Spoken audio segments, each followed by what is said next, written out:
ధన్యవాదాలు తెలియజేస్తూ మరి మన రేవంత్ రెడ్డి అన్నంటే 2018 ఎన్నికలల్లా గతంలో ఉన్న ముఖ్యమంత్రి కేసీఆర్ గారు మరి ఇటువంటి చాకు లాంటి నాయకుడు AK-47 లెక్క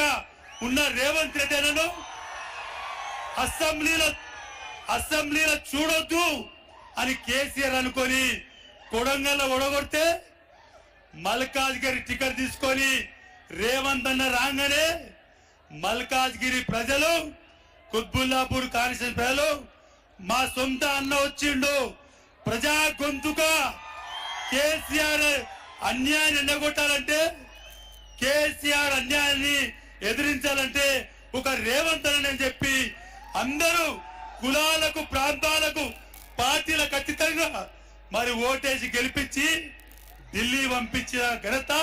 ఈ మల్కాజ్గిరి ప్రజలదని చెప్పి మరొకసారి నేను మనవి చేస్తా ఉన్నా. మరి మీరు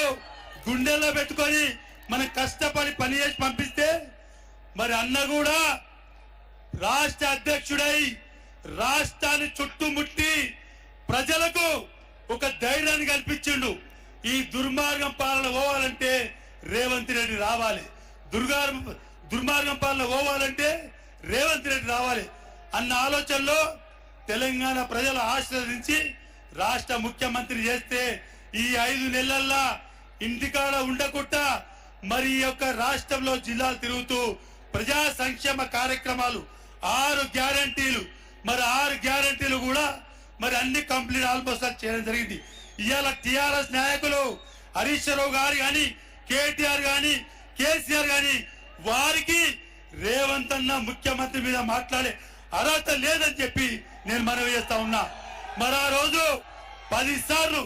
14లో ఇచ్చిన హామీలు 18లో ఇచ్చిన హామీలు ఒక్కటి నెరవేర్చలే. మరి తలకాయ ఎడబెట్టుకుంటారు ముఖ్యమంత్రి గారిని అడిగే అర్హత లేదని చెప్పి నేను మీకు తెలియజేస్తూ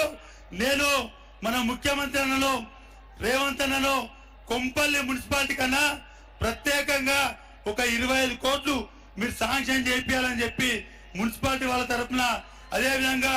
దుండిగల్ మున్సిపాలిటీలో కూడా ఒక 25 కోట్లు, నిజాంపేట్ కార్పొరేషన్ లో కూడా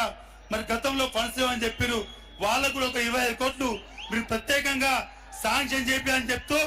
ఇవాళ ఏ ఊపుతో వచ్చిరో